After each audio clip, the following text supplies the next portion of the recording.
Dragi gledatelji, nama se u galeriji pridružio i slikar Stjepko Mamić. Dobar dan, dobrodošli nam u studio. Dobar dan i hvala na pozivu. Evo, niste naravno prvi put u ovoj emisiji, već smo puno puta razgovarali. Prošla godina svakako bila neobična, blago rečeno, ali ipak uspjesi su se nekako nizali što se tiče vašeg umjetničkog stvaralaštva.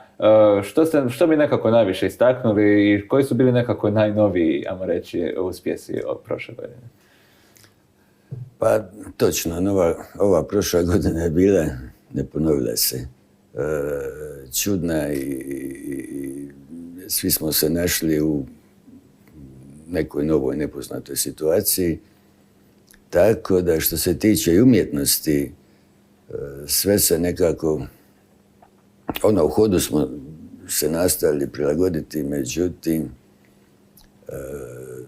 pandemija je jača bila, tako da je masu tih projekata, izložbi što se trebalo dogoditi su bile ili otkazane ili ostavljene za neko drugo vrijeme. Ovo sada, recimo, najznačajnije što mogu reći, to je Art Capital, da sam pozvan da izlažem sa francuskim umjetnicima, što je top topova. Udruženje francuskih umjetnika je najstroži kriterij. Oni su, kad biraju umjetnike i kad gledaju slike, onda je to se gleda po 100 puta i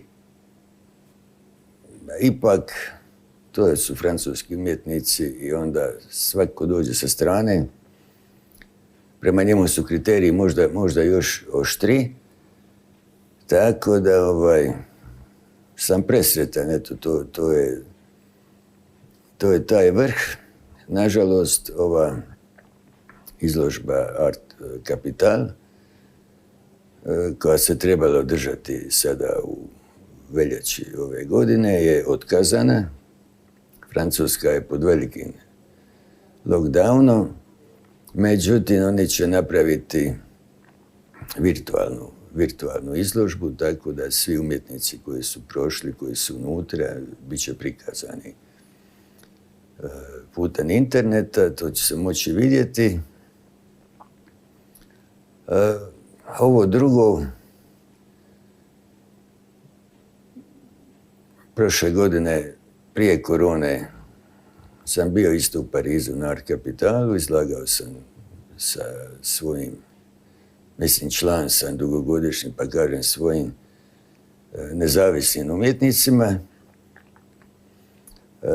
I oni, i Artistes Français, oni su svi stacionirani u Grand Palais, to je dom umjetnosti, i kad se napravi taj Art Capital sa 4 salona, onda je to stvarno fešta od umjetnosti i mislim da bez skromnosti mogu reći da je to najveći i najkvalitetniji kulturni događaj u svijetu. Sami ste spomenuli koliko se toga zbog pandemije promijenilo što se tiče organizacije, vidimo puno digitalnih izložbi, kataloga više, ali što se tiče samog stvaralaštva, koliko je teško bilo ovu godinu naći inspiraciju i raditi kao umjetnik općenito? Pa čujte, inspiraciju, ona jednostavno dođe, kad se ide nešto raditi,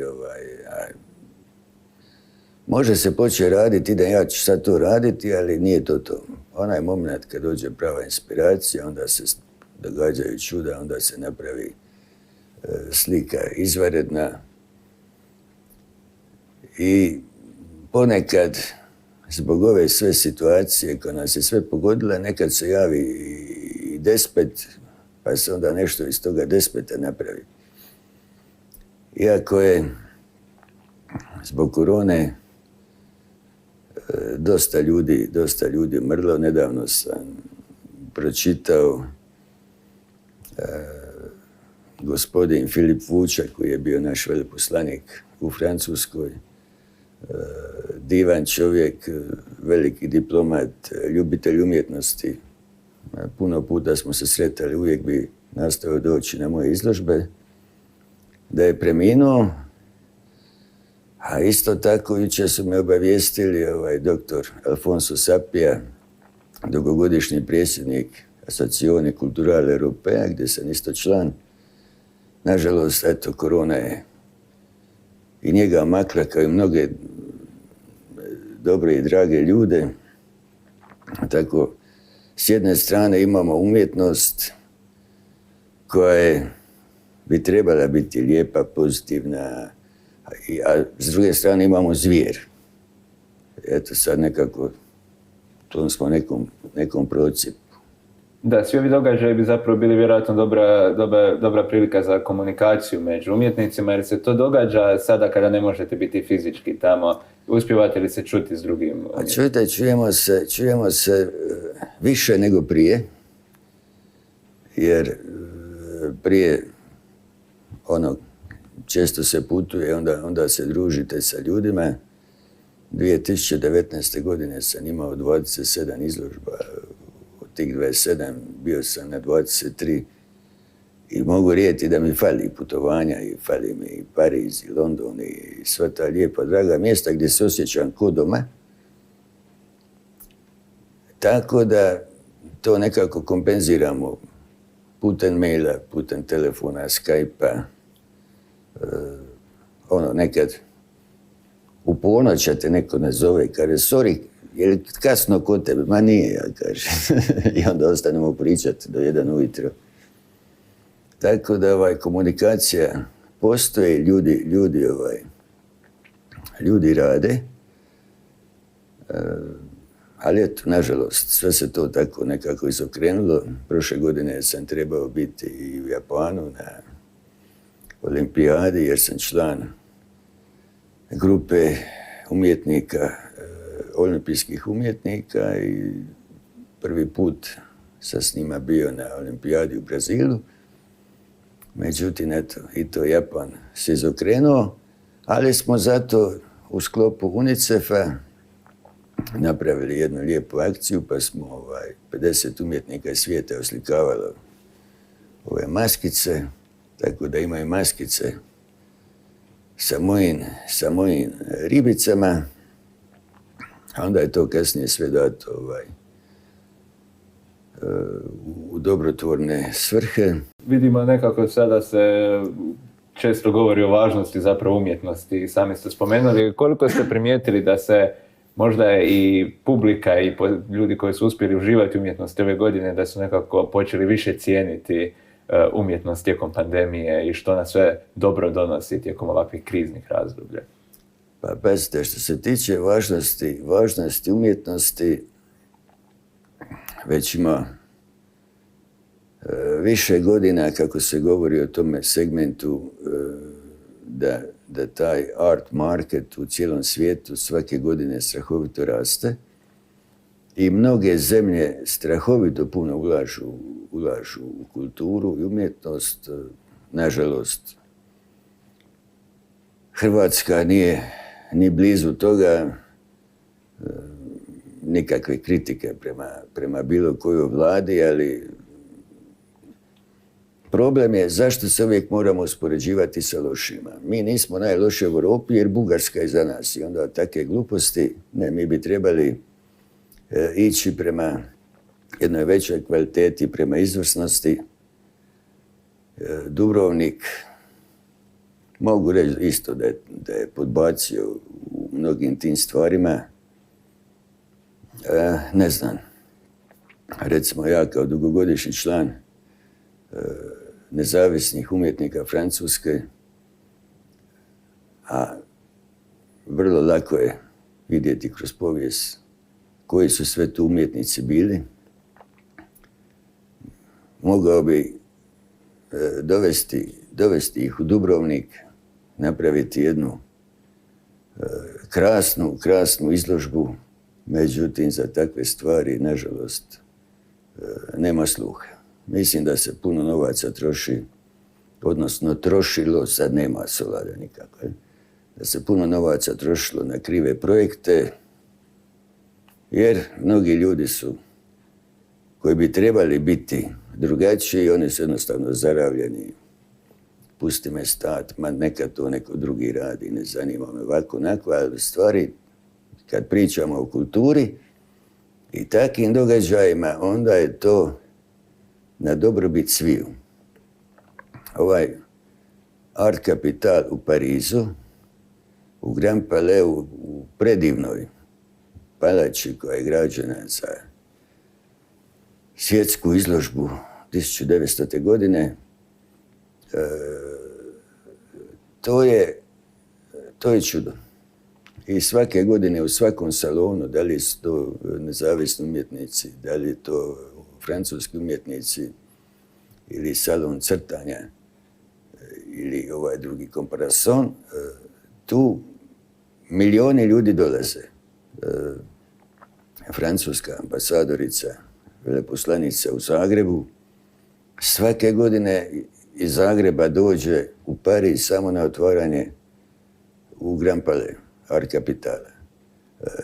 Pazite, tu dođe milijone ljudi to posjetiti, ne samo iz Francuske, iz Europe, iz Amerike, iz Azije. Na drugu stranu, rekao sam malo prije, i Venecijansko bijenale je postalo jedan ogromni generator toga njihovog turističkog proboja. A mi tu klapamo. I naravno ima ljudi koji rade napraviti nešto u kulturi, pa da li je to izložba, da li je to filmski festival, sve to, međutim, nema neke izvrsnosti da se probijemo na neku svjetsku razinu i da to kaže, to je tu, to je značajno. A to bi se moglo, jer mi smo relativno i mali i ekonomski nejaki.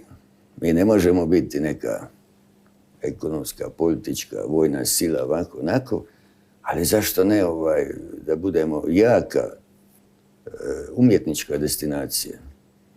Vidite prošle godine što se dogodilo, pošto se puno godina nije ništa radilo, nego ljudi bi sami nešto radili, pa se to investiralo u te apartmane, ovako, onako, i sad je došla korona, sljedeće godine može biti bombona, 5. godine će neko baciti 2 petarde, to je toliko osjetljivo da bi se trebalo početi razmišljati, napraviti neki crisis management gdje bi ljudi ozbiljno shvatili da se nešto dugoročno mora planirati, širiti na neke druge stvari, jer ovako kad ostanete osjećani u svijeta, onda ste nigdje.